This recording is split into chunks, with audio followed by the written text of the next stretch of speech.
Kenneth fell asleep from exhaustion while sitting on the floor, but a few minutes later was awoken by Esme.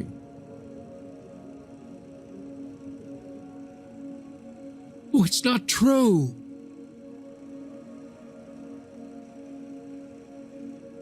Kenneth was tired of Esme's antics and was getting angry with her. "Oh, what's not true?"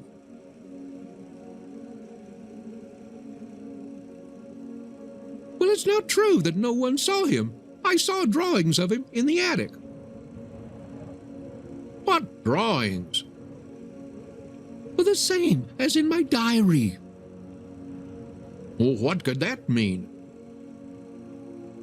Esme defiantly folded her arms and frowned. "Now wait, how did you get into the attic? It's never been opened." "Well, I was careful." "Where did you get the key?" Esme handed him Dad's set of keys.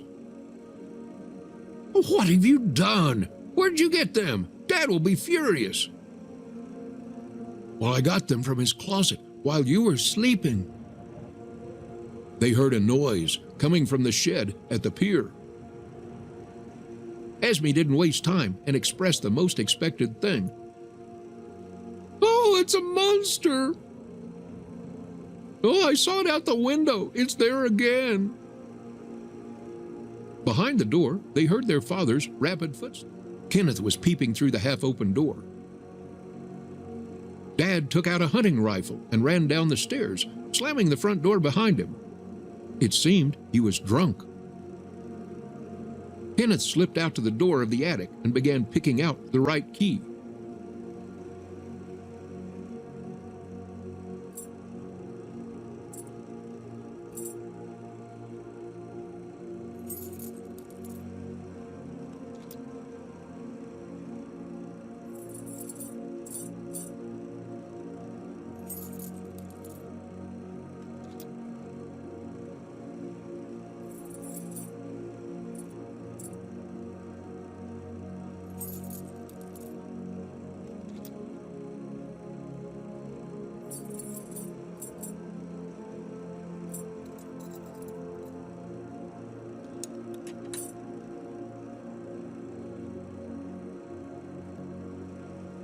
Thunder rumbled.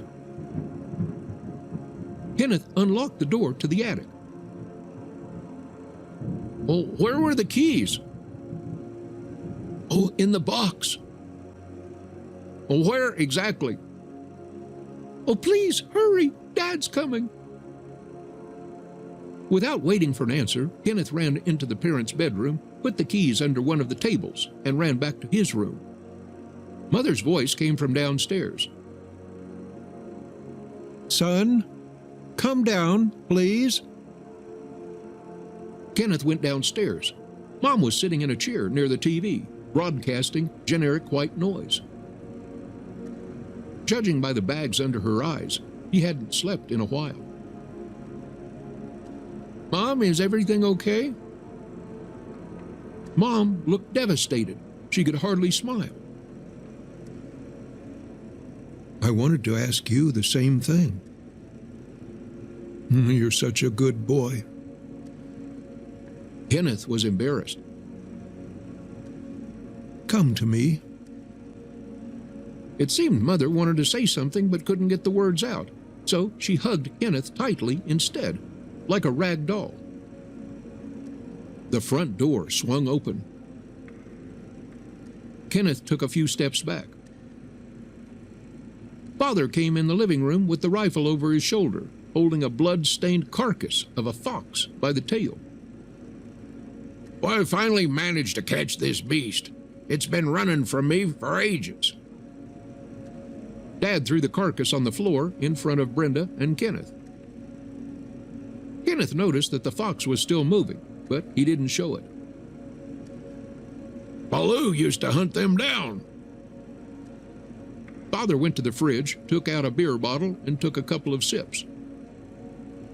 Oh, he was a great dog. He could cling to the throat and not let go till the end. Stop it. Right, Kenneth?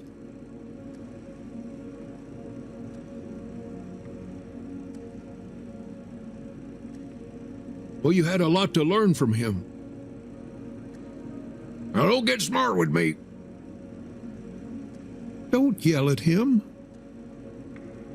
In a moment of total insanity, the fox abruptly jumped up, made a circle around the first floor, then fled up the stairs, leaving behind little red marks. Father took the rifle and ran upstairs. Kenneth was alone with his mother. Well, Esme told me there was a monster in the shed. I almost believed her. We each have our own little monsters, and sometimes big ones. Oh, you too? Me too. Well, it's probably not a fox, or you'd be scared of it. Mother smiled. No, I'm not afraid of foxes. Why aren't you in bed yet?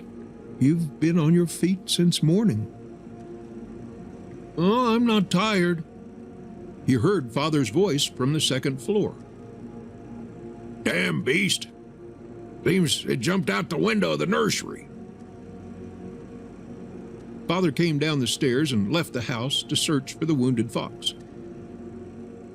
Kenneth went up the stairs and saw 4 eyes shining in the darkness of the nursery. He hurried into the room to Esme. She was sitting in the corner, holding the wounded fox. Kenneth closed the door tightly and turned on the nightlight. What are you doing? It could bite you. Kenneth reached out to snatch the fox from Esme's hands, but she dodged away, clutching it to her. She's hurt, and she hid in the corner under the bed. I got her out, and I'm making her better.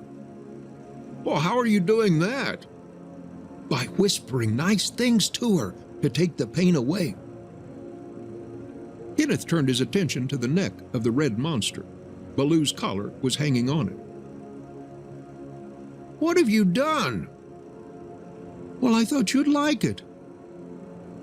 Oh, give it back. Kenneth rushed to Esme, but the fox escaped her arms and ran down. Kenneth, in despair, called out to Father. Dad, it's here! Catch it!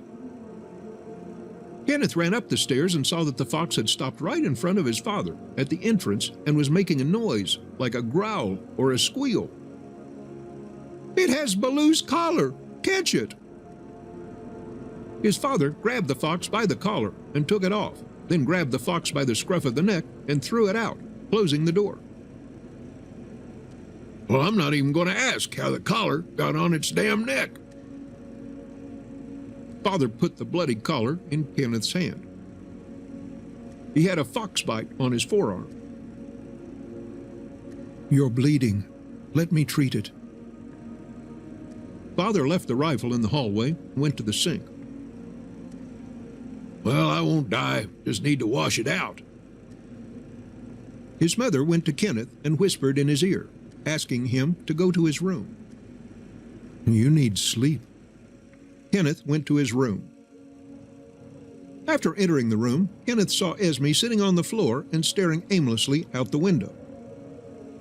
Huh, can't sleep? Kenneth sat down next to her. Nope. Why aren't you sleeping? Yeah, I can't either. I'm sorry about the collar. I didn't mean to make you angry. No, never mind. Kenneth showed Esme the collar in his hand. Oh, I feel sad. For Baloo? For Baloo, too. Who are you talking about? Poor Dad. Why pity him? I don't know. He's always so grumpy and angry. Esme was about to cry. I wouldn't want to be angry and sad. Poor Mom. And poor you. For everyone. Esme burst into tears. Kenneth rushed to hug her. Oh, it's okay. Don't cry. But why is he so angry? How come?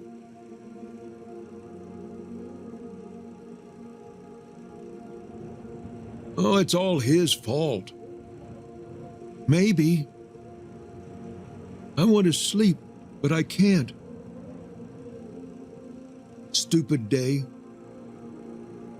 Well, let's play. I have a riddle for you. If you can't guess, you'll try to sleep again. Oh, sure, but if I guess, I'll ask you a riddle too. What if I don't guess? Esme's brow furrowed, showing a complex thinking process.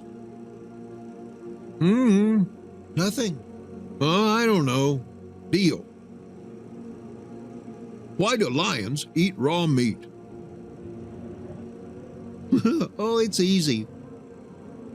They have paws. They can't cook anything. Oh, you've heard this riddle before. Now it's your turn. Sad and beautiful, but not me. Oh, is that your riddle? Yes, it is. Answer me.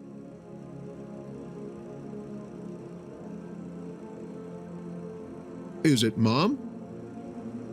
Yes. How did you know? That's an easy riddle. I guess. Esme yawned and stretched herself.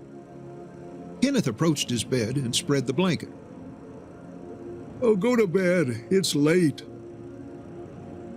What about you? I'll guard the house for Monster. Kenneth waited for Esme to fall asleep and carefully left the room, closing the door.